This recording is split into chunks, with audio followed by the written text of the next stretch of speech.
the Linux rescue and recovery process. In this nugget, we're going to talk about the Linux rescue process. We'll learn how to boot into the Linux rescue process. We'll talk about what commands are available to us, how the file systems are arranged, that sort of stuff. And then we'll actually go through and break something and fix it, and you'll get a sense of how the Linux rescue process works. All right, well, let's get down to it. All right, well, let's talk about the Linux rescue process in some general terms here to give you an idea of what has to go on to get into the rescue mode and what you're going to do once you're in there. Then we'll move out to the Linux screen and actually follow through and do some of this stuff.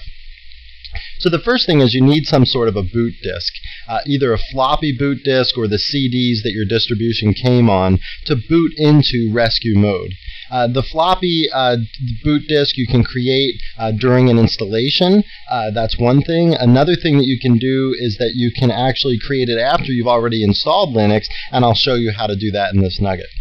Then once you boot up off of the rescue disk or off one of these boot floppy or boot CDs, then what you can do is get into Linux rescue mode. And once you're in there, some useful commands that you should know are fscheck for file system check, fdisk, which we've already learned. Actually, we learned both of these back in I think it was the second nugget of this series.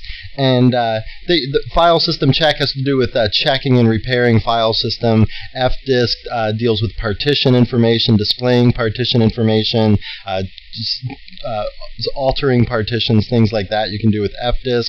E2 label has to do with seeing labels on or changing labels on a particular partition, and then sync has to do with writing out information that's in memory out to disk. So a lot of times what happens is when you're doing a write, like you're editing some file and you say save it, and then what happens is the processor or the computer hasn't really written it out to disk yet. It's just written it to a buffer in memory, and by using the sync command you can force that buffer in memory to be written out to disk so that your changes are actually saved to disk. Okay, so there's an overview of the Linux rescue process. Let's move out to the Linux screen and talk about first how to create a boot floppy after you've already installed Linux, and then we'll go through and actually look at the rescue mode in more detail.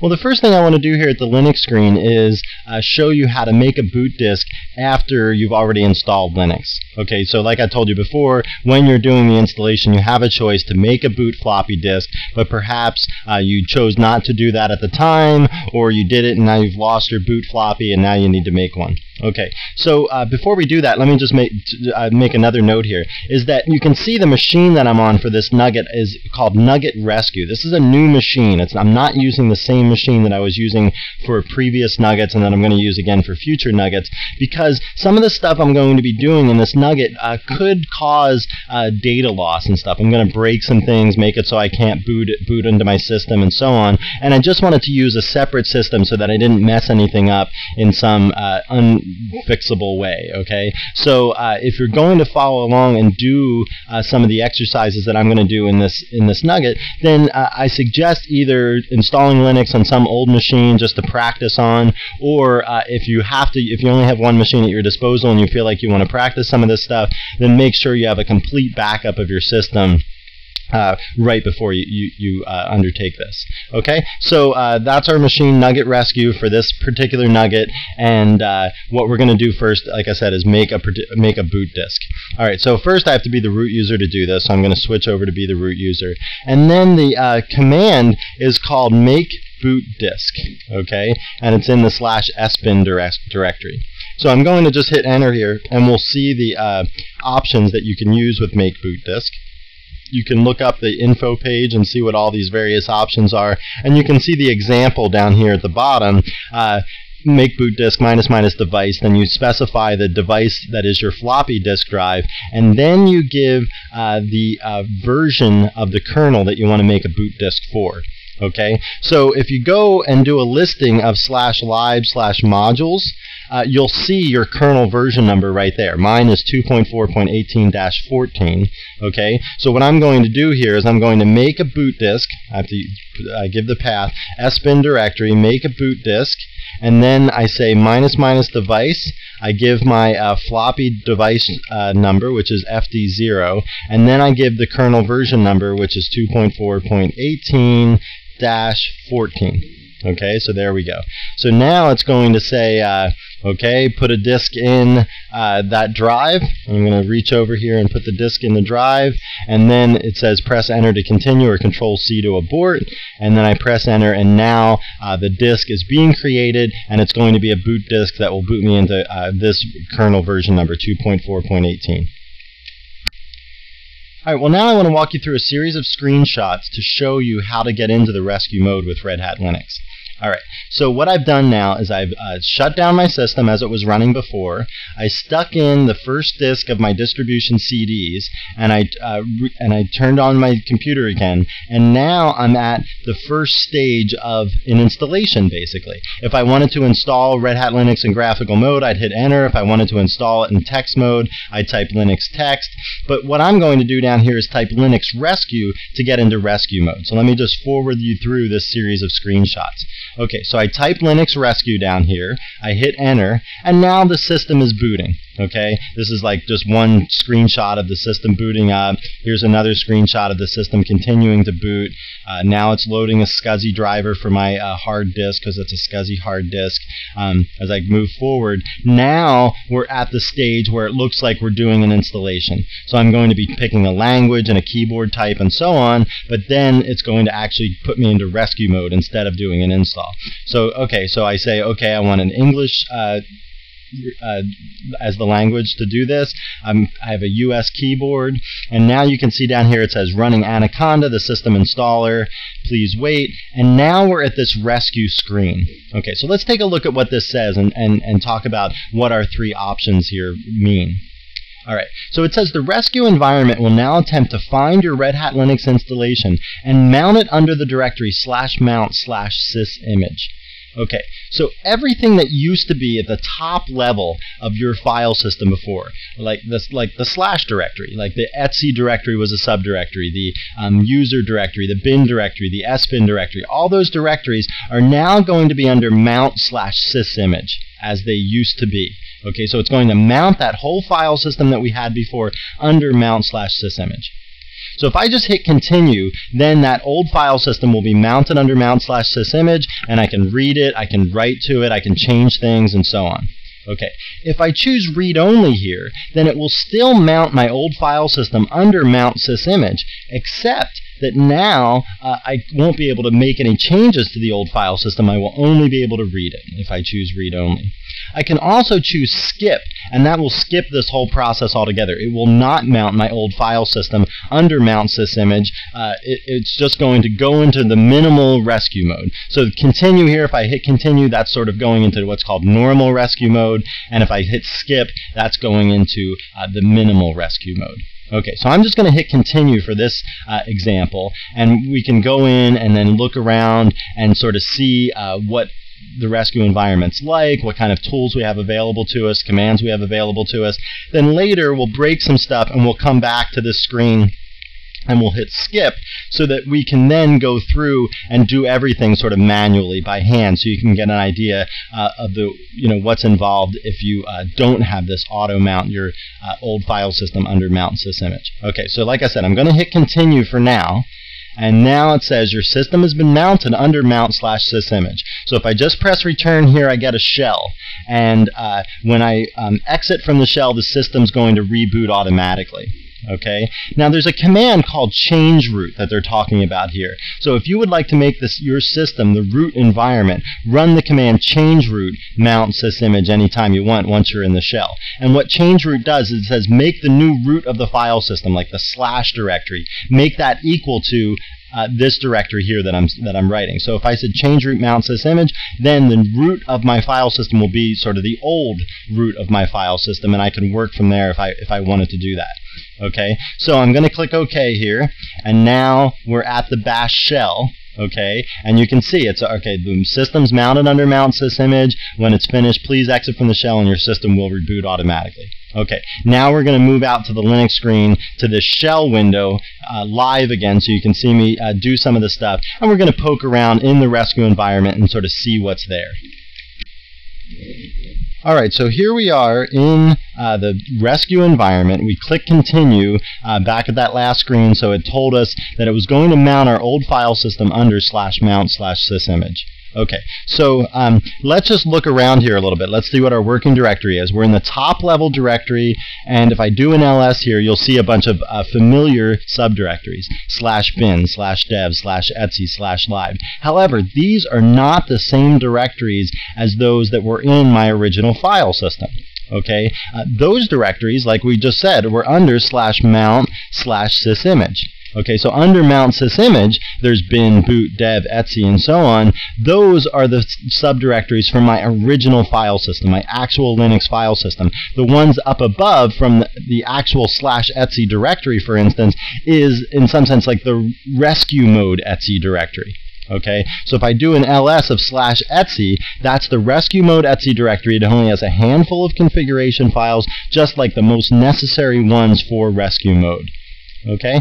Now, if you want to see, for instance, what commands you have available to you in rescue mode, well, you can do things like ls/users/bin or something. Okay. Let me pipe that through more. And these are commands that you have available to you in rescue mode. So you can do, you can see all these commands: copy and kill commands and mount commands and make directory commands and so on.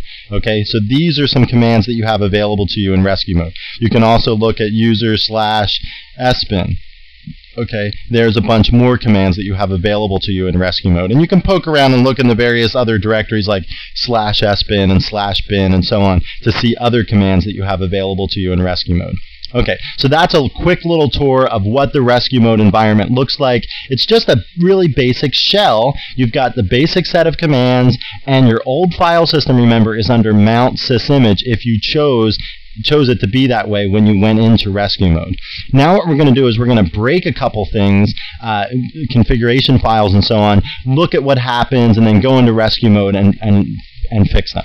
Okay, so you can sort of follow through the process of how you go about fixing things in rescue mode.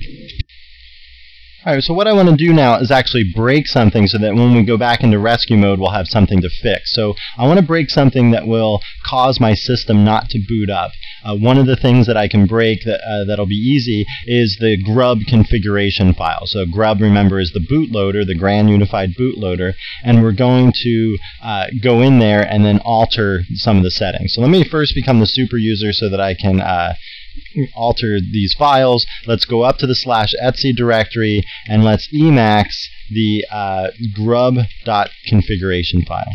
Okay, so we're going to open up this configuration file in the editor, the Emacs editor, and you can see the configuration file here. Basically, what it's doing is the title here, Red Hat Linux. This title is anything. It's telling you what kernel version of Red Hat Linux we can boot. It says to boot off of the first hard drive. Hard drive 0 is the first hard drive. It tells you what the kernel number is and so on. Okay, so it also says here the default is 0, okay, so it would boot the first thing in this list, and the timeout is 10. So if I don't make a choice within 10 seconds, it's going to only pick the first thing. Okay, so there's only one thing in my list. Like if I had a dual boot system, there would be multiple entries in this list. But for now, like I said, I only have one system, so let's just mess up this description here, and instead of booting off the first hard drive, let's boot off the second hard drive, okay, which I don't have. So I don't have a second hard drive. So when I say here boot off of HD1, which is the second hard drive, some error is going to result, and I'm not going to be able to boot up my system. So let me hit Control-X, Control-C to save the file, say yes, and now if I cat out grub.conf, you'll see that I've got my HD1, 0. It says boot off the second hard drive, which I don't have, so that's going to cause a problem. So now what I'm going to do is I'm going to shut my system down and try to reboot it, and we'll look at some of the screen captures of what happens when I try to reboot it, the error message that I get, and then I'm going to boot into rescue mode. We're going to look around, look at some of the tools we can use, and actually fix this. Okay, so now I'm going to boot up my system with the bad grub.configuration file, or at least I'm going to try to boot up my system with the bad grub.configuration file. So this is the normal screen. I'll hit enter. Again, I'm walking you through a series of screenshots of this, and I'll hit enter here, and now it says selected disk does not exist, press any key to continue. Okay, and you can see here it says root HD1, 0, selected disk does not exist. That's a little bit of a key as to what's going on. And this is completely staged, right? Like I have broken this on purpose, and I'm going to go back in and fix it, and I already know what I'm looking for even before I get into the rescue mode. Typically, in real life situations, you're not going to know exactly what's broken. Okay, but that being said, there's two things that are basically going to cause you to go into rescue mode. One is some sort of a hardware error, like your disk is corrupted, or your disk is degrading and it starts failing in certain places. And if one of those places that your disk starts failing is in, like the master boot record, the first 512 bytes or whatever of your disk, then your system's not going to boot up, and you're going to have to go in there and repair it with fdisk or something like that. Okay, the other reason that your system might not boot up is because of a configuration file change that you made that was an error, okay, that wasn't, you didn't do the right thing. And so anytime you make a change to a configuration file that is a critical configuration file, like grub.conf or like some file system table configuration file, something like that, anytime you make changes to those kinds of configuration files that affect the booting process, you should go back and test right away after you make those changes to make sure that the system still boots up. There's no other way to test those changes except to make sure that your system boots. So if you go ahead, your system boots up great, you make changes to say grub.conf and the file system table configuration file and so on, and then you don't reboot your system for like a month, and then in a month you come back and boot your system and it doesn't boot up. Well, why? What happened? Well, it could be a whole slew of things, and it would be nice if you could eliminate the configuration file changes as a possible problem. And the way that you can do that is after you make the changes to those kinds of configuration files, you immediately reboot the system to test to make sure that your changes were correct. Okay, so while this event right here is completely staged, it does fall into the realm of the kinds of things that happen that make your system not boot up. Okay, so I'm going to press any key to continue here, and then what I'm going to do is put in the distribution CDs again, and I'm back to like this first screen of when you boot off the CD. I'm going to type Linux Rescue down here, just like we did before. Now the system's booting up, and now it's loading my SCSI driver for my disk drive. I'm picking my language and my keyboard, and now it's saying it's running the system installer again, and now I'm back to that rescue screen. Well, this time, instead of choosing continue, I'm going to choose skip so that it does not mount my old file system under mount/sysimage. Okay, I'm just going to get in there bare bones and just have the stuff that, like in the minimal rescue mode. And then what we'll do is we'll mount those particular directories that we want to mount.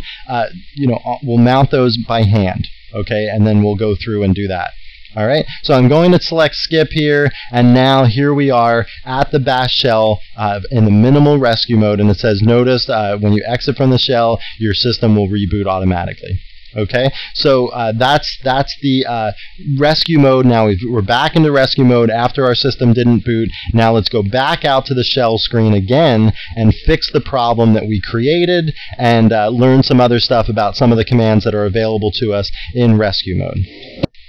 Alright, so now here we are in the minimal rescue mode. Let's just look at some of the difference between this rescue mode and the normal rescue mode that we were just in a few minutes ago. If I do an ls at the top level directory, you'll see the exact same subdirectories that we saw in normal rescue mode. What you won't see, though, is in the mount directory, you won't see the /sysimage subdirectory because we didn't choose to mount our file system under /mount/sysimage.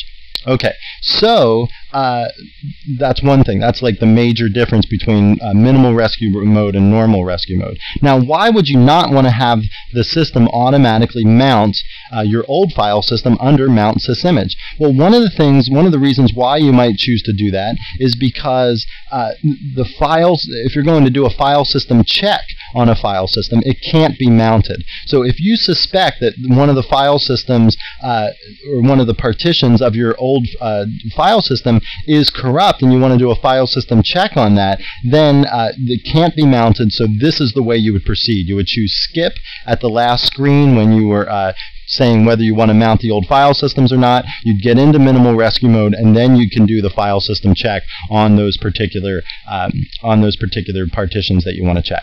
Okay, so let's look at use the fdisk -l command. We talked about fdisk back, I think it was in the second nugget of this series, and this is going to list all of the partitions that are on our normal file system. So you can see there's SDA1, SDA2, and SDA3. What we can do here, we can run a file system check on a particular partition. E2FS check is a variant of file system check for extended to file systems, which these file systems are of that type. So I'm going to run E2FS check on /dev/SDA1 and see what comes up here. And you can see what it says. It says clean, 42 out of this many files, this many out of this many blocks, and so on. Okay, so the file system check proceeded, and the only reason I could do that file system check is because the file system itself was not mounted yet.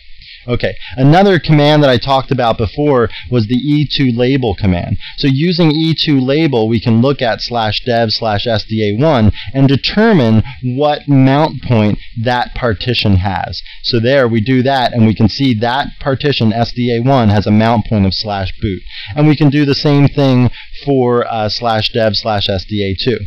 Okay, and we can see that that partition has a mount point of /. Okay, so in our normal file systems, SDA2 is the / directory, SDA1 refers to the /boot directory. Okay, so what I want to do now is from this top level directory, I want to make a directory called temp mount. Okay, this directory called temp mount is going to hold the file systems and the partitions that I choose to mount. I'm going to mount them manually. So I'm going to make this directory, do a listing, and you can see now that temp mount is one of the subdirectories of my top level directory. And now what I'm going to do is I'm going to mount /dev/SDA2, the / directory, to /temp mount. Okay, there. Now temp mount has that stuff. So if I do an ls of temp mount, you'll see the top level directory of my old file system. Okay, everything's in there. If I go into /tempmount/etc, that's my old etc directory. Okay, it's the same thing as mount sysimage etc that we saw in normal rescue mode, right? Because that's exactly what got mounted under /mount/sysimage is my old file system, and that's the same etc that you're seeing here under temp mount. Now, if I go into the boot directory though, and I look in there, oops, I'm sorry, I'm not in the right directory here. Let me ls/tempmount/boot. Okay, look at the files in the boot directory, and there aren't any. How come? Because the boot directory, if you look at the top of this screen here, the boot directory was partition SDA1, and I have not mounted partition SDA1 yet. But I can do that, right? I can mount that. Let me go back to the top level directory. I'm going to say mount /dev/SDA1 and put that in tempmount/boot. Okay, now if I do an ls of tempmount/boot, we'll see my old boot directory, my original file system's boot directory. And now I've mounted both SDA1 and SDA2. They're both under this directory temp mount. And now I can proceed and do whatever I want in terms of fixing stuff. Okay, so the basic thing that I got here was I got into this mode. I can do fs check, fdisk, I can use the E2label command, I can do a make directory, I can mount particular partitions and file systems on the directories that I've created. Okay, and now I've set up the system so that now I can go ahead and do the fix that I want to do. Alright, well now let's go ahead and actually make the changes to the grub.conf configuration file, then we'll reboot our system and see that everything's fine. Okay, so I'm going to use the VI editor, and I'm going to edit the tempmount etc grub.conf configuration file. Okay. Now remember, this is all staged. I broke the grub.conf configuration file on purpose so that I could show you some stuff about rescue mode. Okay. What you would be doing right now in reality is, deducing what the problem is, what changes you need to make, that sort of thing. And the only way to really get good at this sort of stuff is to practice. Okay. And if you haven't had enough experience using this sort of thing, well, you can read case examples on the internet of how people changed their system or why their system didn't boot up, the solutions they went through to make their system boot up properly. Okay. Now that being said, a lot of the problems that result in this sort of situation, the reason systems don't boot, is because of user error. Okay, like you made some change to a critical configuration file like grub.conf or the file system table configuration file, and then your system doesn't boot up anymore. Well, that's your fault. The moral of the story here is don't let the problems linger. If you make a change to grub.conf or some other file that affects the boot process, go ahead, after you make that change, go ahead and reboot the system right then. Okay? If you immediately reboot the system and it doesn't boot up, then you know exactly what configuration file it was that is the cause of the problem because you just changed it. Okay? Whereas if you make a change to grub.conf today and the file system table configuration file tomorrow and some other file, some other critical configuration file in a few days, and then next week you go to reboot your system and it doesn't boot up, well, you don't know exactly which configuration file it was that caused this problem. Okay? So if you're ever making changes to these critical files, reboot the system, don't let the problems linger and end up causing yourself more work because then you have to deduce exactly which change it was or which combination of changes it was that caused this thing to not boot up. Okay, so now let's actually go and make this change. So I'm going to use VI to edit this file because VI is the only editor that I have available to me in rescue mode. Okay, if you're not really familiar with the VI editor, like for me, for example, I use Emacs all the time. So VI is not really commonplace to me, but I keep enough commands, VI commands fresh in my mind so that I can do the basic stuff in VI, like, use VI in rescue mode. If you don't ever use VI, at least have a cheat sheet or a book around or something to keep, so that you have the commands available to you so that when you go into rescue mode, you can actually do something with the VI editor. Alright, so I'm going to hit enter here, and now I'm in the grub.conf configuration file. I'm going to hit the down arrow to go down here. I'm going to hit X to delete that 1. Then I'm going to hit I for insert mode, type 0 to insert that 0. Okay. Then I'm going to hit escape, and then shift colon and WQ to write my changes and quit. Okay, so that's the only change I want to make to the grub.conf configuration file. I'm going to do that, and now the system, it's done. Okay, what has actually happened now, though, is that this change to grub.conf has actually been written to memory, or RAM. It hasn't necessarily been written to disk yet. Okay, and the way that I can force that to be written to disk is by using the sync command. Alright, sync will force that change, or force that write that's been written out to a buffer in memory to actually be written to the disk. Okay, now you'll see some people suggest that you should run the sync command 3 times just to make sure that that change has been written out to disk. I've never had a problem with just running it once, but I'm going to follow the suggestion and run it 3 times just to make sure that that change has been written from the buffers in memory out to the actual disk. Okay, now what I need to do is unmount the 2 file systems that I mounted. So I'm going to go to the top level directory. I'm going to say unmount temp mount / boot. Okay, and then I'm going to say unmount / temp mount. And now what I can do is pull out my the CDs that I used to get into rescue mode. Okay, let me pull those out of the system. And then I'm going to reboot the computer. Okay, and then and remember, all I have to do to reboot the computer is just type exit. Okay, and then when I type exit, then the system's going to reboot, and I'm going to go into, hopefully my system's going to boot up properly then. Okay, so I'm just going to hit exit, and I'll see you back at the login screen. Alright, and now we're back to the login screen for the Nugget Rescue computer, and I rebooted the system, and my change took effect, and now I'm back to a normal functioning system that wasn't functioning when I altered the grub.conf configuration file. Alright, so let's just wrap up this Nugget now. Let's go back to the whiteboard and wrap this up. All right, well, it's time to wrap up our nugget on the Linux rescue and recovery process. We started by talking about just how to get into the rescue mode using either a boot floppy or the distribution CDs. Okay, and I also showed you first how to make the boot floppy if you chose not to do it during the installation process. And then we talked about the 3 variations of rescue mode. The basic rescue mode was that it would mount your old file system under mount/sysimage as a read-write file system, so you could go in there and make changes. The other option was that you could mount your old file system under mount/sysimage, but mount it as a read-only file system, so you could just look and see what's wrong, but you couldn't make any changes. And the final variation was you didn't mount your old file system at all. And the reason you might want to do that is so that you can do a file system check on the various partitions of that file system. And I showed you some of the ways that you can do that. Then we talked about the available commands in Linux rescue mode.